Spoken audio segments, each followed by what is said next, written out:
All right. So good afternoon, everyone.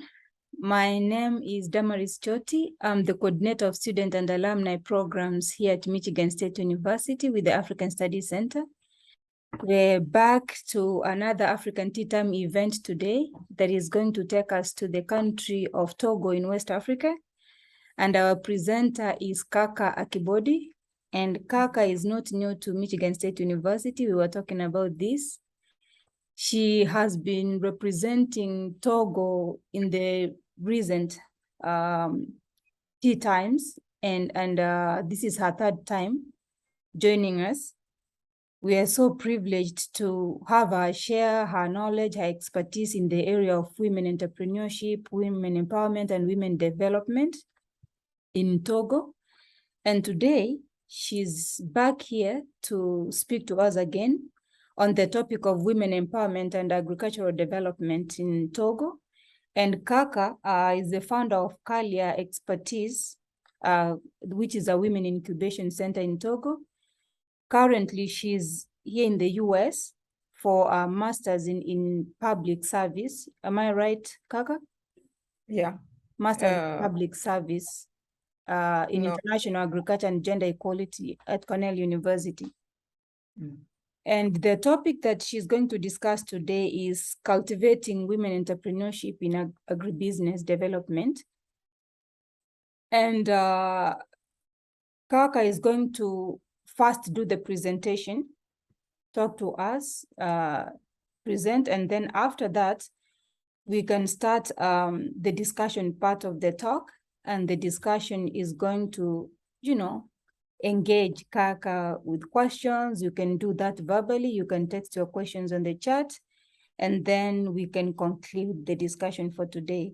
At tea time, what we do, we have the speaker introduce themselves more, and I'll give this time to Caca to start by introducing herself, and then she can continue with the presentation. Thank you so much, Caca, again for joining us and accepting to participate. Yeah. Thanks, Damaris, for giving me this opportunity again to talk about women entrepreneurship in Togo, especially women entrepreneur in agriculture. So before starting my presentation, let me present myself.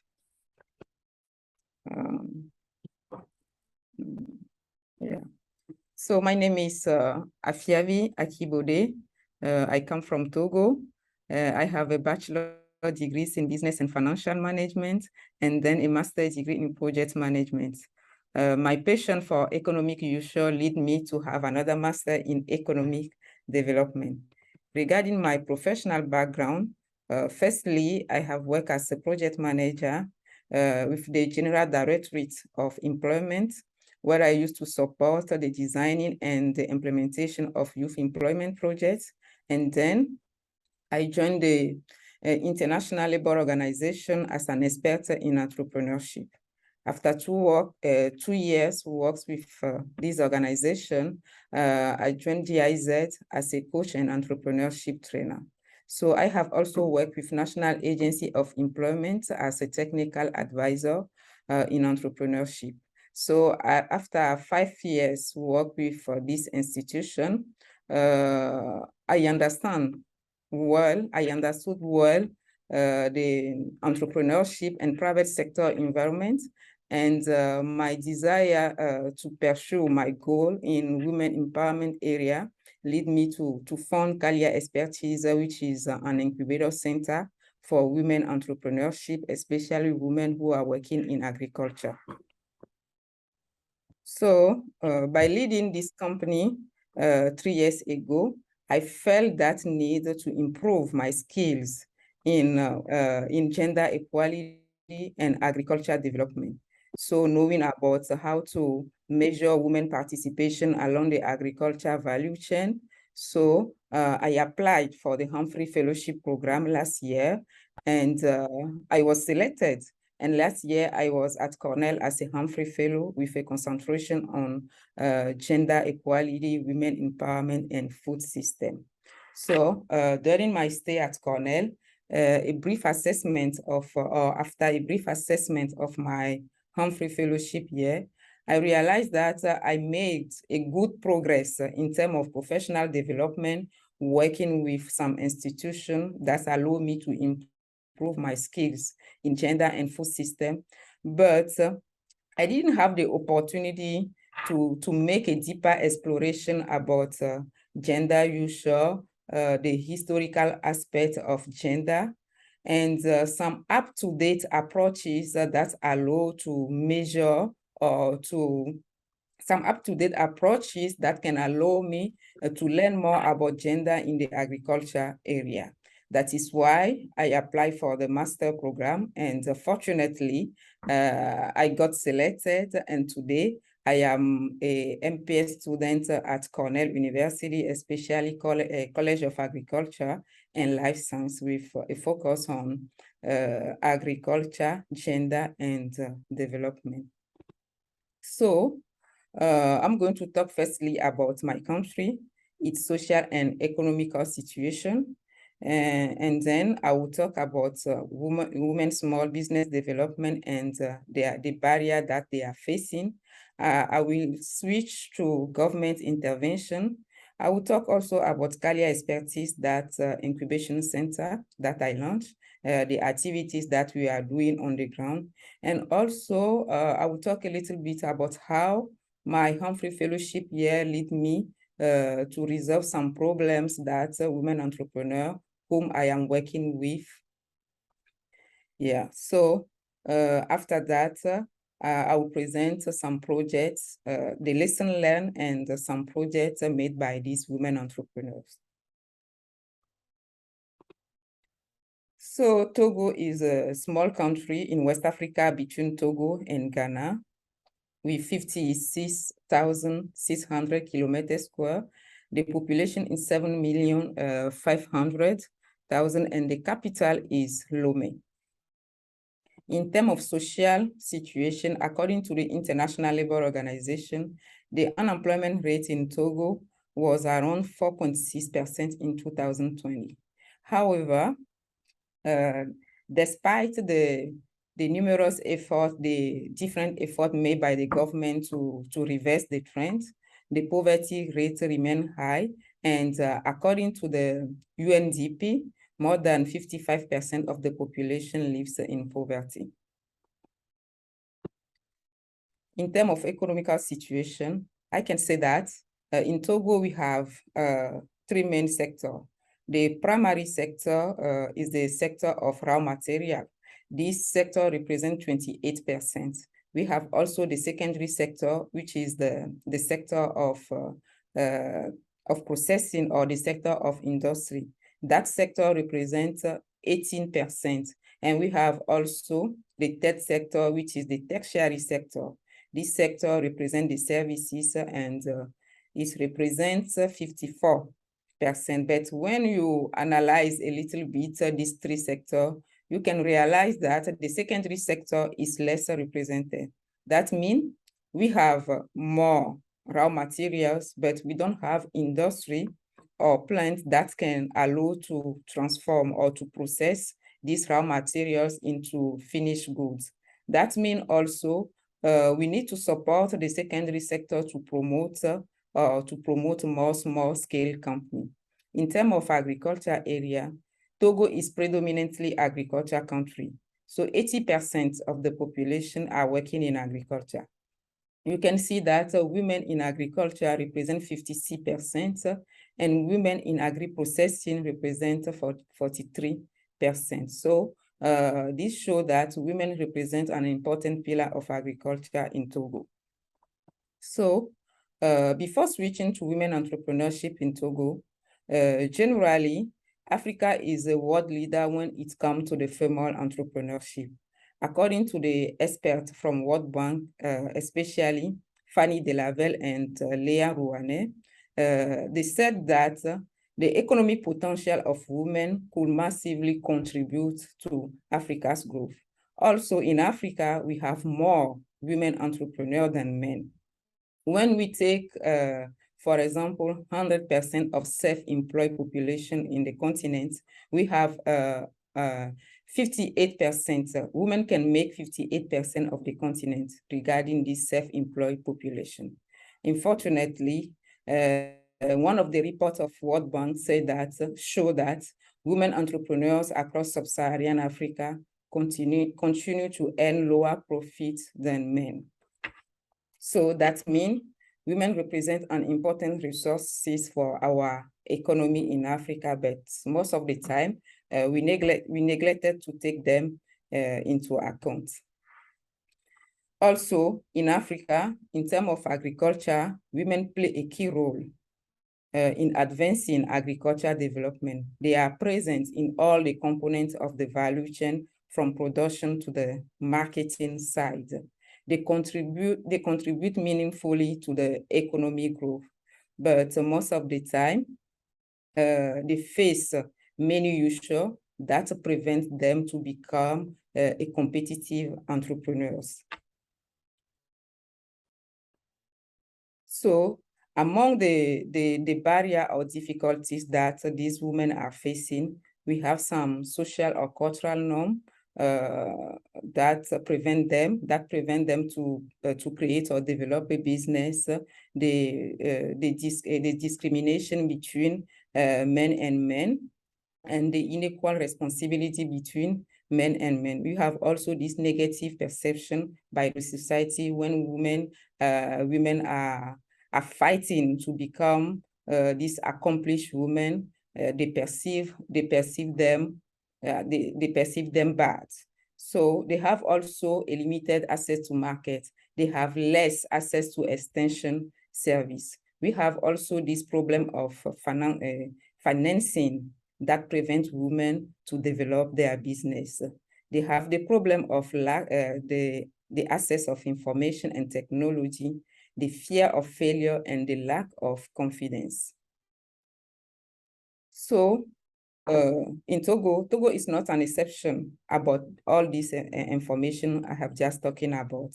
The Togolese economy is supported by the informal sector, where 48% women operated. There are more and more women-led business in Togo. Today, the number of women entrepreneurs is growing, and more women are at the heart of the business activities in Togo. But these women continue to face some barrier that prevents them to create and develop their business. So these barriers are not different from the one I have just talked about in the framework of Africa. They are almost the same, but in Togo, two main factors affect women entrepreneurship. So these two main factors concern the fear of risk-taking, the low self-esteem, because Togolese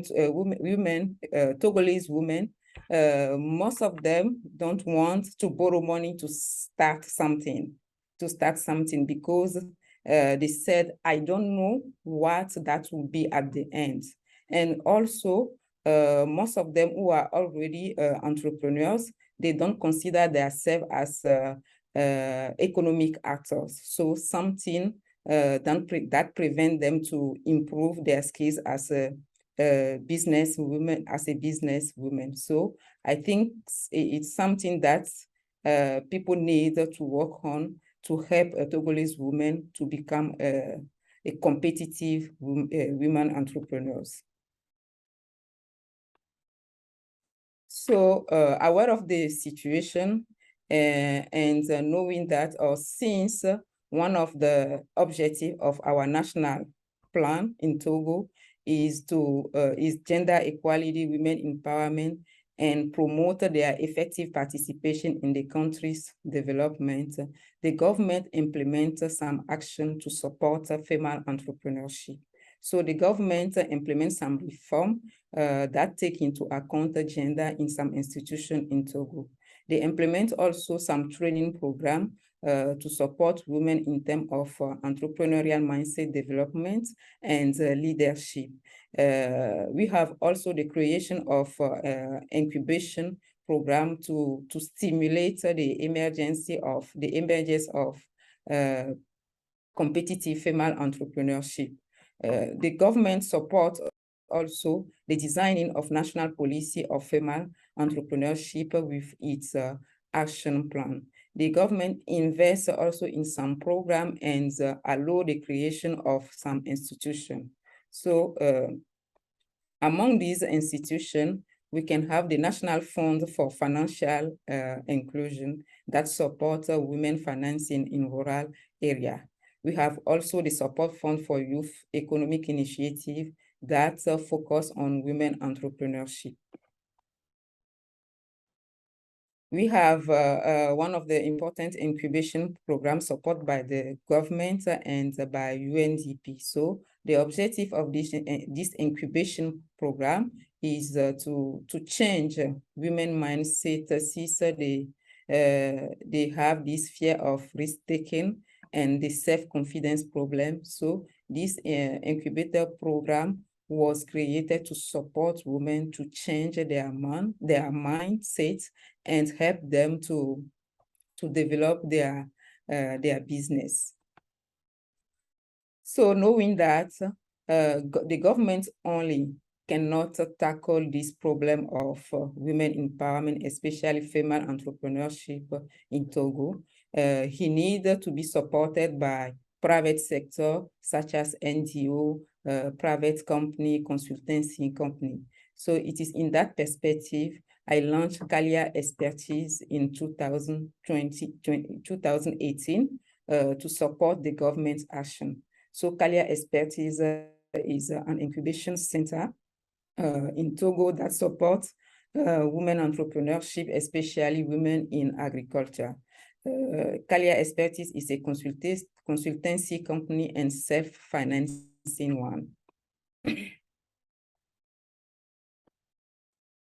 So Caca Expertise supports rural women who are not educated. We support also women in ag with low education and women in ag which are highly educated.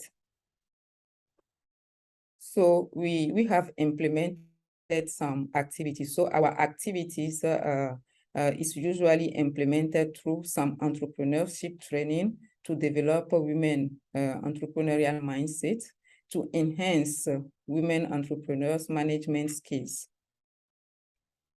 We usually implement also some mentoring and networking events to create the connection between the women entrepreneurs and some mentors so that they can learn from them and develop their network.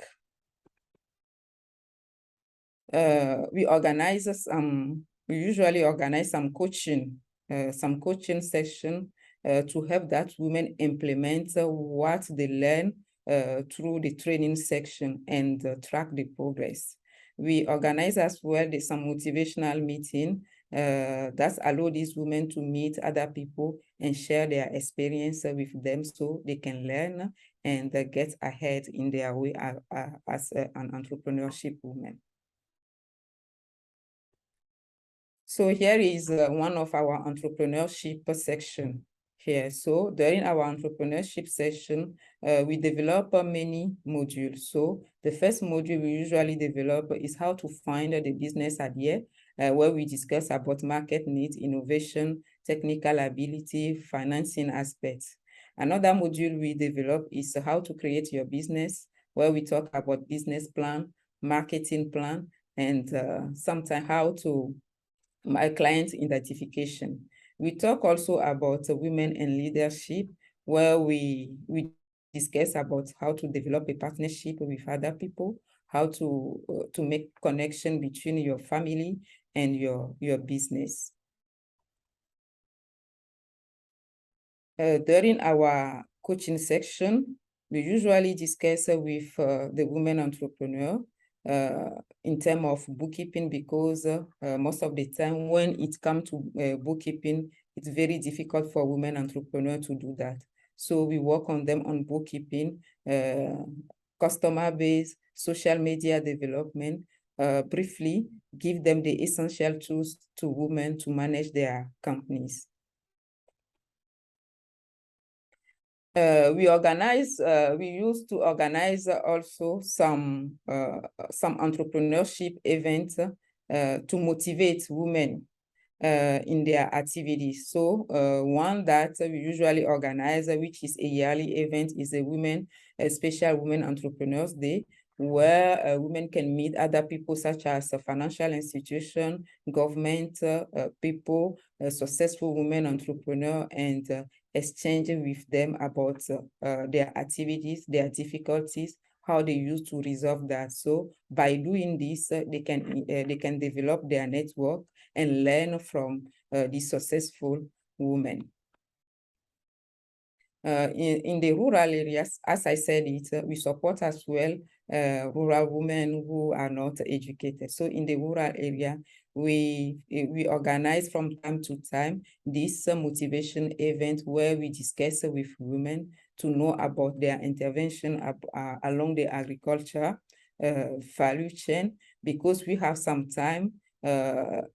entrepreneurs who are in the processing area. So by knowing about their intervention along the value chain, because these women, most of the time in rural area, they are in the area of production. So we can connect them to the one who are in the area of processing. During COVID time, it's become very difficult to meet women and more with them, but we did what we can. So we meet a few women to learn about how to cope with the COVID situation, especially learn about how to the digitization of their company, because now everything at that time, everything was closed. It is important now to improve their presence online. So this event allows us to discuss about that and give me some tips to improve their presence online so that they can sell well their products.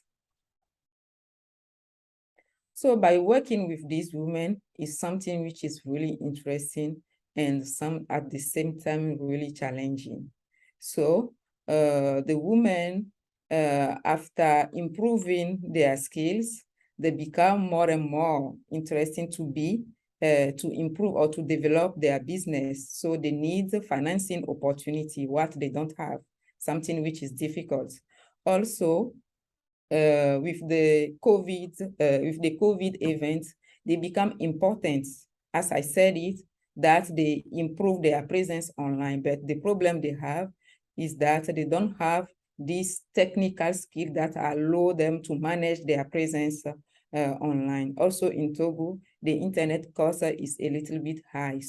So to be present online every time and meet your customer needs is very challenging. So aware of that situation with this woman, before leaving to my Humphrey Fellowship year, or during my Humphrey Fellowship year, beside the fact that I work on research sites with some institutions such as IFPRI, World Bank, and CRS, I use my time also to focus on the needs of that entrepreneurs. So through the community college fellowship program, I visited Iowa Startup Accelerator, New Boko City Market, to learn more, not only about how to develop a business model for my incubation program, but I learned also about some financing program that I am exploring now to see how I can help these women in terms of financing. I have also, during my Humphrey Fellowship year, took some courses on social media development. So after taking this course, knowing that the women don't have a highly educations, I customize that course that I share with them to know about how to design their business, their social media strategies. I also partnered with a pro bono association at Cornell, so that they are helping us now on how to develop their blog, how to develop their website, and so. Finally, Cornell University has an Institute for Women Entrepreneurship, Bank of American Institute for Women Entrepreneurship. So the next step is that these women are going, the one who can understand English can join this institution to learn about entrepreneurship development. So that is the next step. During my Humphrey Fellowship year as well, I used that opportunity to organize a virtual conference with put together women entrepreneurs from Togo and women from entrepreneurs from Burundi, because I have a colleague, Humphrey Fellow, who come from Burundi, who is in the same area like me. So we use that opportunity to organize a virtual conference on Women International. They were women from Togo and Burundi reflect on that day, and they use that opportunity to make connection and develop their network. So that is what I did for my Humphrey Fellowship year to support a women entrepreneur that I am working with. So when I was back in Togo in last August, I make a check-in visit just to see if what we were discussing about what we learned through online were implemented. So there is one check-in visit that I made when I was back in last August. This woman she's in the area of corn, maize, yams, flour.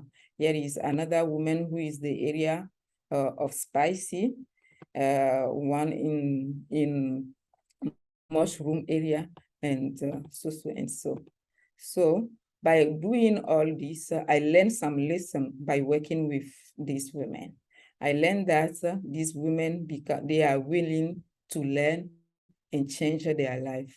They become more and more self-confident and have positive mind.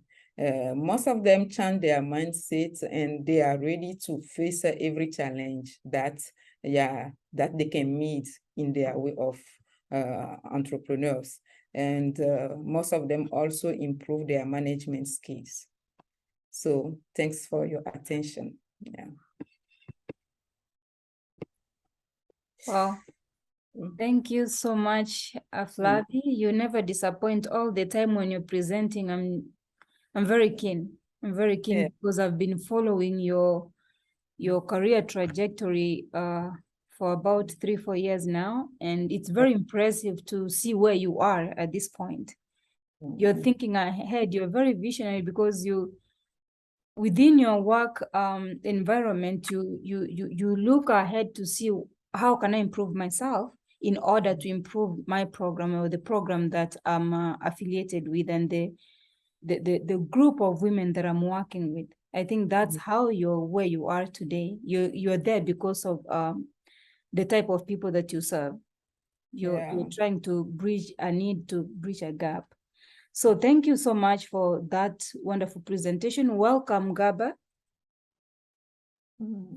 Yeah. I hope we have a few people here on the call. I will go ahead. It's time for discussion now. We have plenty of time, but we'll use as much as we need. Yeah. Welcome, Gaba. I'll start. Hello, how are you? I'm very well, thank you. Yeah, it's time for discussion. We're free to engage with Flavi. So I'll go ahead and begin. So I have a lot of comments and a lot of questions, but I'm not going to start with everything. But I wanted to ask especially about the policy part of it. And it's a good thing that you're working with the government, you're collaborating with the government. You see some synergies that can be promoted or implemented between government and the private sector, and you being the one of the leaders in the private sector. What are these specific policies that do you envision the government would or is implementing that you think would promote women empowerment or women development in the agricultural sector? Specifically, like which type of policies would you see more effective? Yeah, I think, thank you for that question. I think today Togo has a national plan National Development Plan. So in this plan, you have all the action that is going to implement it to improve the economy's development. So one of the objectives of this plan is to promote women empowerment and lead women entrepreneurs or lead women in general to contribute to the country's economic development.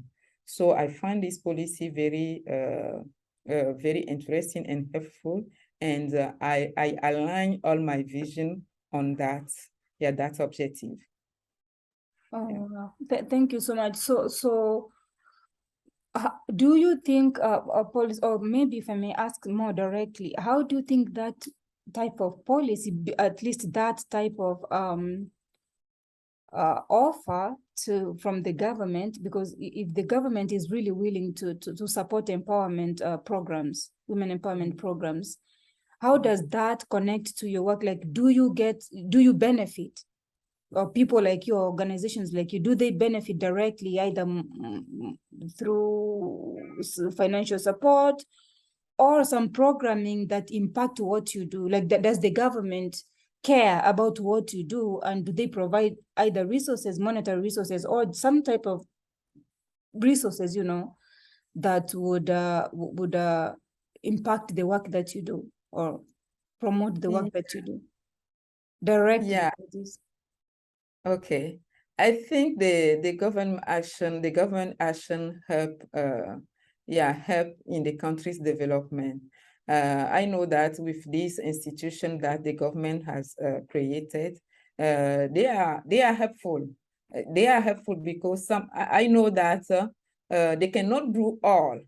They cannot do all because sometimes they are very slow to giving access to financing, which is very bad for women, but they are doing something. But me as a private company, so I need to do what I can do to support women. Yeah. Oh, but the good thing is that there's an humble environment for you to do the type of work that you're doing. As much as you don't have the direct support, that in the future, perhaps there's that hope that avenues will open up for you to be able to link even more directly with the government institutions. Yeah. So I have the environment that allow me to do my work, even if I didn't get financial support from the government. All right. No, that's wonderful. That's a big step towards the right direction for sure on the government's part. Yeah, Gaba, do you have a question, or Cherry? You feel free to type the questions on the chat as well. Or a comment. It doesn't have to be a question.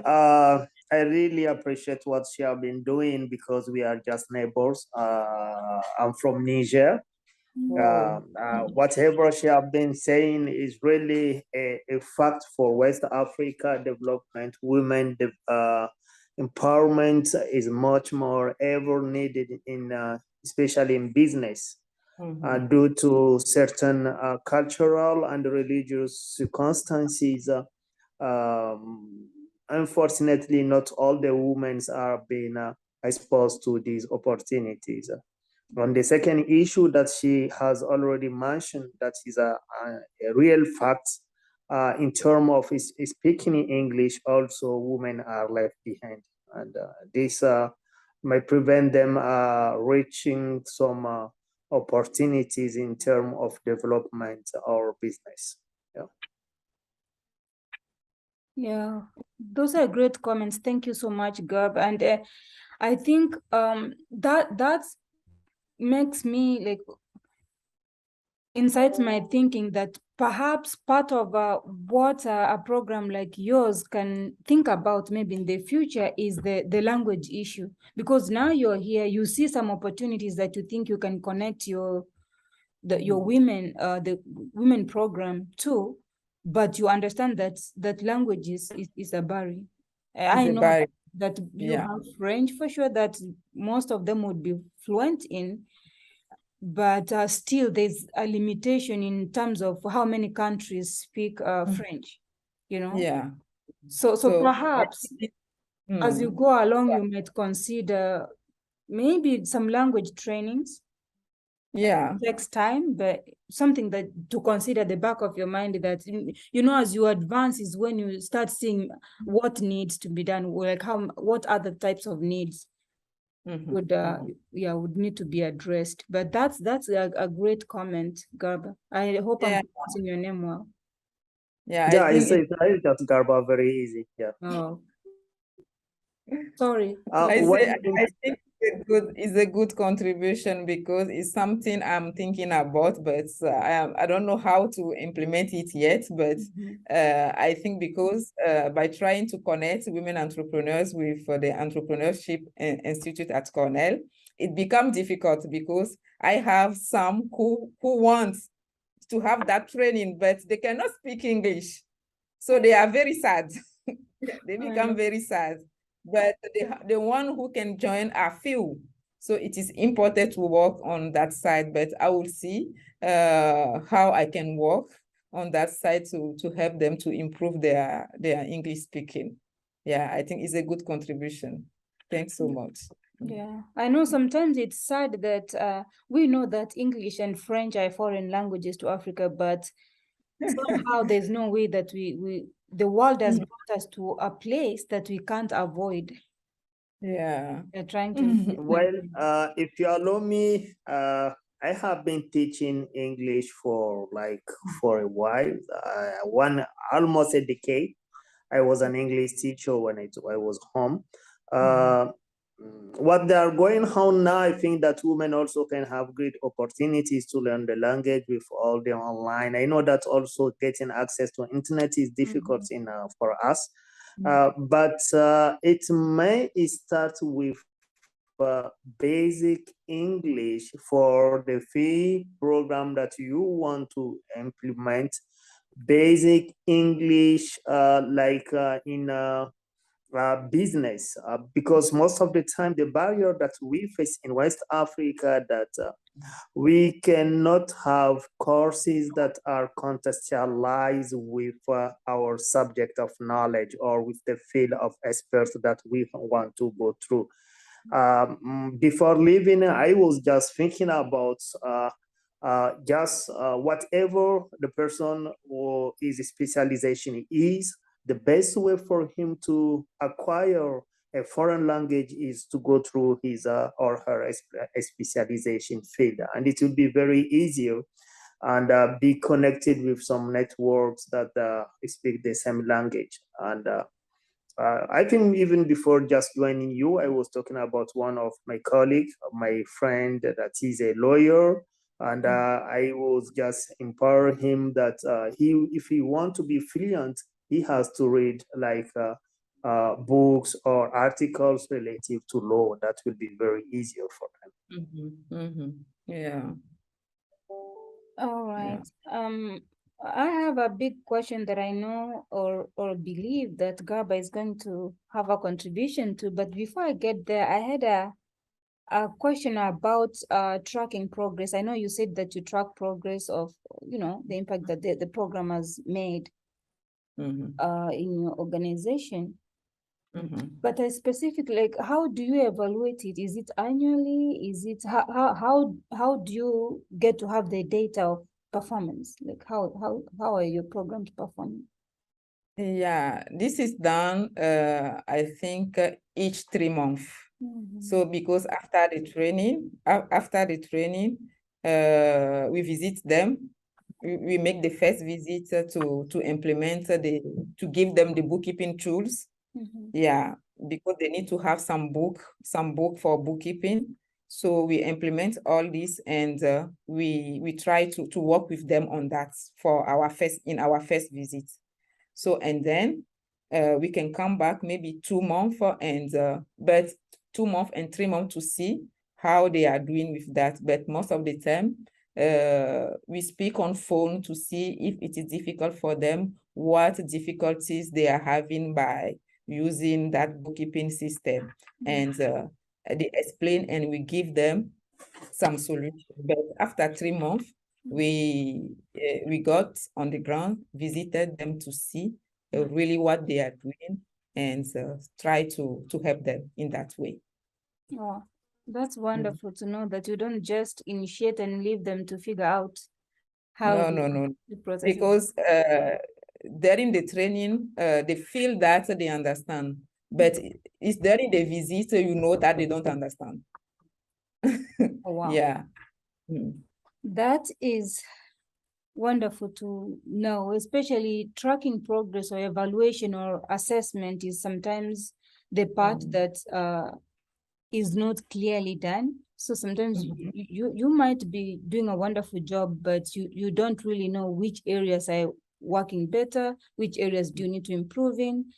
But the fact that you follow up with them, going there physically, calling them, just so they know that if they needed help, they know where to go, Yeah. whom to call. That makes it more This, sustainable. this was is very important part about evaluation, because about the evaluation period, because one of my experience when I have worked with International Labour Organization, during the project implementation, we have a good companies, a good agribusiness company who are doing very well. But at the end of the project, because the International Labour Organization didn't give this period of this period that can allow to assist the entrepreneurs, all the project fail. After 1 year, all the project fails. So that means it is important when you finance people, when you train people, to evaluate and have the period to assist them so that they can know, they can have that that behavior to implement what they learn. Wow, that's wonderful. Thank you so much, Caca, for that response and for the beautiful work that you're really doing to support women, local women. No, Gaba, did you have a question? I don't want to dominate this discussion. Please, if you have another comment or question, feel free to unmute and go ahead. Okay, as he prepares to do that, I just wanted to just throw out, share just a broad kind of perspective. And this is about the family dynamics when it comes to the subject of women empowerment. Because in most cases, women in many cultures do not exist as the family lead, Women usually operate under men. Let me say, in a family context, it's hard for especially married women to be able to make decisions, to be able to how can I even say, not that they cannot, but just to take the decision to be there you go, independent, to be themselves, because by her own. yes, you have to be consulting, which is not bad, but if the consultation ends up being, it's not going to work this way or that, it's kind of, you're limited in terms of the decisions that you can make. How do you think this affects programming like yours, when you know that there's some other dynamics involved apart from? Yeah, I think this affects most of the time this program, because you can see some women who are willing to start, but because their husbands say that no, you cannot do that, it's not possible to do that, and our cultural norms say that you need to listen to your husband. So yeah, they don't start. But they are a good person, they have a good ability. We need just to coach them and they can become a good women entrepreneurs. But because of that cultural norm, they don't want, because if I don't understand, or if I don't accept what my husband is saying, maybe we will have divorce. So yeah, so they want also to prevent also that side, and they say, okay, I would like to do that. I would like to do this, but I cannot because my husband doesn't agree. So this affects too much our program. I was thinking so. I don't know what Gaba has to say. Gaba, do you have any comment on that? Do you think we should be talking about women being the biggest part, playing the biggest role in women empowerment? And how do we go about that? Well, as she have said, most of the issues that we are having in terms of women education, women empowerment, women development, the barriers are either cultural or religious, and this is a big fact that uh, it's possible but not easy to elevate at certain point. Yeah. And sometime also, she has already thought about that. The marriage contract also is another issue. Thinking about building the family or the business might be very crucial decision to be made by women sometimes. Yeah, I know sometimes we do not have solutions to these issues like this, especially when they're cultural and religious, as Gaba says. But Yeah, it's really a big point of discussion that we need to be talking about every time. Like, how do we promote women without abusing the cultural norms, yeah. without abusing those norms, but still be able to work or move forward in Yeah, terms of supporting families, because women empowerment and women development is just not about women. It's just about the economy of the country, is the well-being of the family and well-being of the community at the same time. So it shouldn't be looked at like you're supporting just the woman as a person.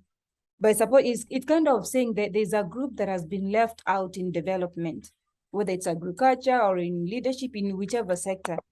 How do we promote them so then we can have stronger economies? Because if you have, many countries have actually like more women than men, like we could have 55% of the population is women, and you realize that this population most of the time is left out in so many ways within society.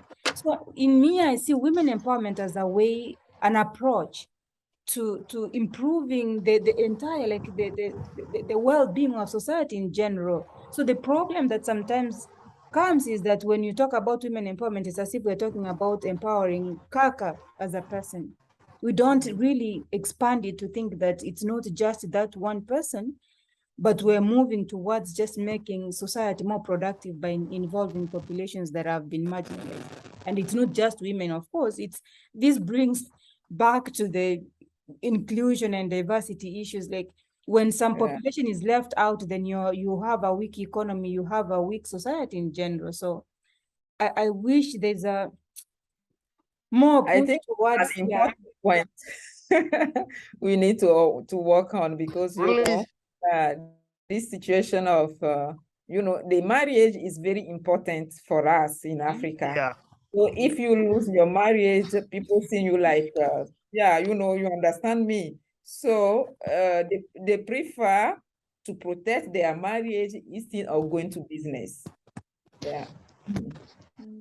Yeah, and I understand it. There's nothing wrong with that, because one's culture is one's culture, and we have to respect that.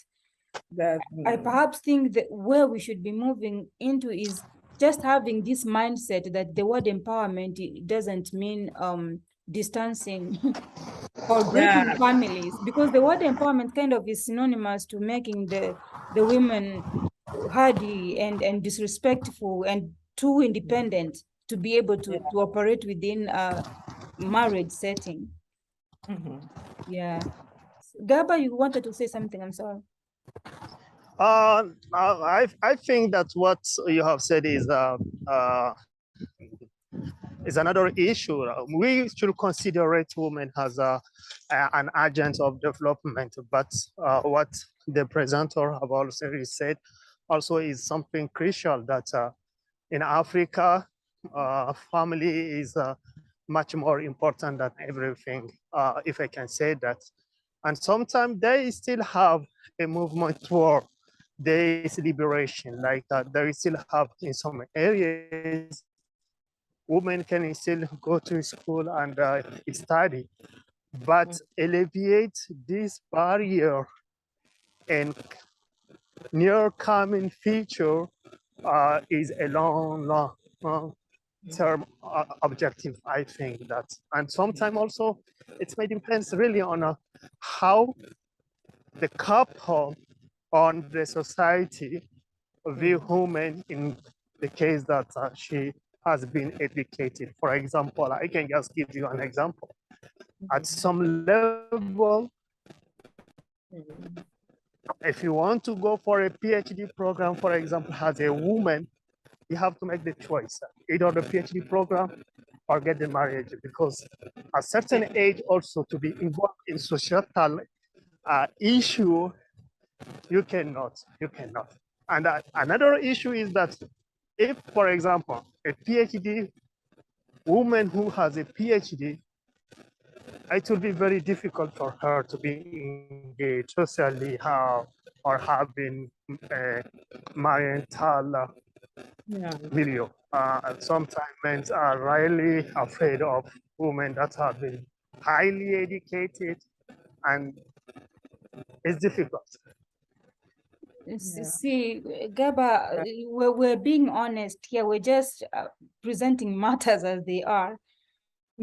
So that's another angle, because we fear educated women, like society, men especially fear educated women. But somehow, sometimes I feel like if we had supportive families in the context of marriage, I'm not talking about family like your parents or siblings, like if we had supportive relationships, you can do both. You don't need to wait until you're done with your PhD for you to start maybe thinking about family. What makes this the case is that sometimes women know or think that there's no support. Once you're married, you're done. Your education is done. Your ambition is done, you know? And sometimes it happens like that. We're not going to deny the fact that marriage sometimes can curtail a woman's dream. Like that's about it. If you enter marriage, then that's the level of education, for example, that you're going to be at. But that's the same issue that I'm coming back to. If we knew that supporting one another, it's not just even supporting women, the women also who are not ready to support, for example, let's say we have a woman is the one that is educated within a family setting. Sometimes they don't want to support men because they also fear that I might support them and then they fly away and leave this marriage. So it's either way. Of course, most of the time it's disproportionate and affects women more.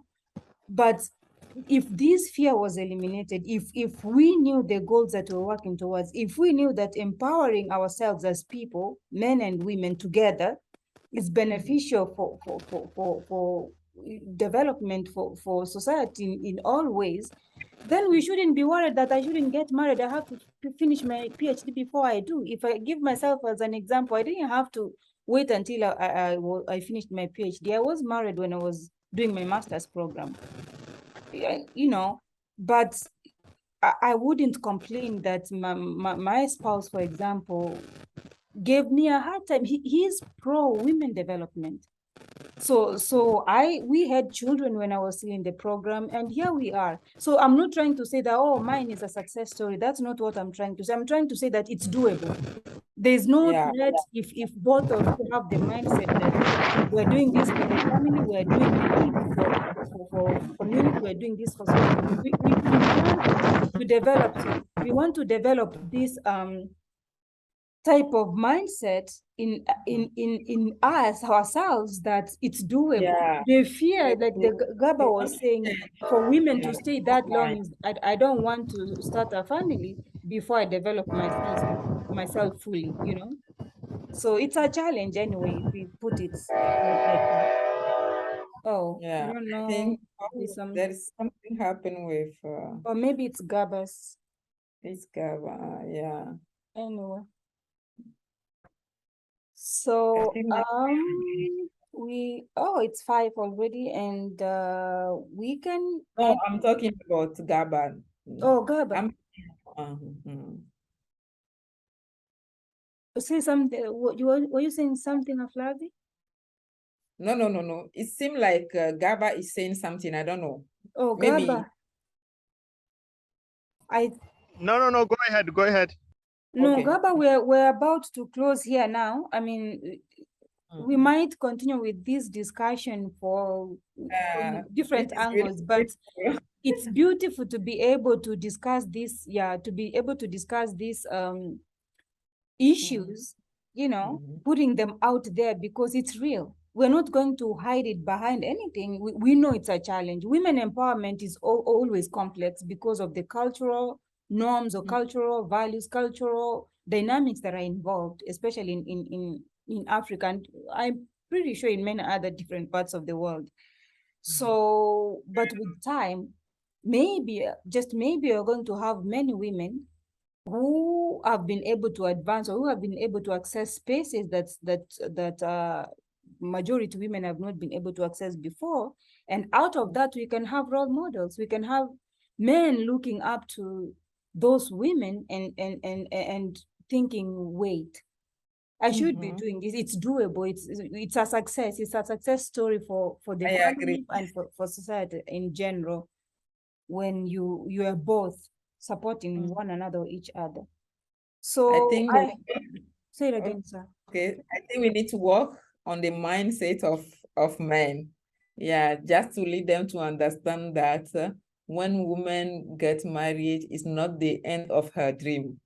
There you Yeah. go. And actually, if that happens, then you will see success in both ways. Like you will see thriving families and thriving communities as well together. Yeah. All right. Gaba, did you have any concluding thoughts before we end the program? Well, just thank you, but I still believe that there are just some men that already understand that empowering women, especially those who have been educated and get married to educated women again. I think they are complementary to each other. And to elevate it, that's what I'm saying. That for the short time, it will be difficult, but as soon as we continue to educate women from kindergarten to university, everything will be possible. Yes. No, we definitely agree with you, Gaba. Like, it's a step-by-step process, and we're moving towards the right direction, I think, by having discussions like this and sharing thoughts and ideas of what's possible, where are we evaluating, where we've moved, where we've reached as a society or as a community, especially our own African communities. But it's important, and you see, you can start the discussion here, and then you end up learning even much more. We were doing women empowerment and women in agriculture, but it's not limited to agriculture only. We're talking about women in society in general. I think, yeah. Yes. So The I problem is the same. thank you. The Thank you. problem is the same in every area. It is. So Yeah. Caca, before we conclude, I don't know if you have any concluding thoughts, anything that you need to say before we just close and look forward to another discussion. Okay, I just want to say thank you for giving me again this opportunity and sharing about this problem of women empowerment. And I think creating another opportunity that help women to improve their English speaking. Yeah, this this presentation allow me to think about it again. So thank you for reminding me that. Yeah, thank you. That's what discussions like this are meant to do, to just jog our minds, to help us think more, or just even reevaluate what we're doing and see what areas do we need to improve. But of course, as we said, it doesn't have to be today, but as you get more exposure, as you learn more, as you see what partnerships and collaborations can do, that's when you begin realizing some areas that need more focus in order to make some of these resources more effective, or exchange of knowledge even more effective. So that's wonderful. Thank you so much again, and please come back again when we invite you to keep sharing more of what your program is doing. I personally enjoy or learn a lot talking to like discussing about your projects and your programs. and getting to know what's new, what advancements have been made in that area. So I'll put my email on the chat. Gaba, we didn't get to discuss more, but let's continue the discussion later. I'll need to get in touch with you and talk more about you coming to a presentation sometime. Okay, okay, it will be a great pleasure. Yes. It will really be a great one. Okay, thank you for inviting. You're very welcome, and thank you so much again, Cherry. We know you were here and you had technology issues, but thanks for staying until the end. We look forward to seeing you again. We have tea times every 2 weeks.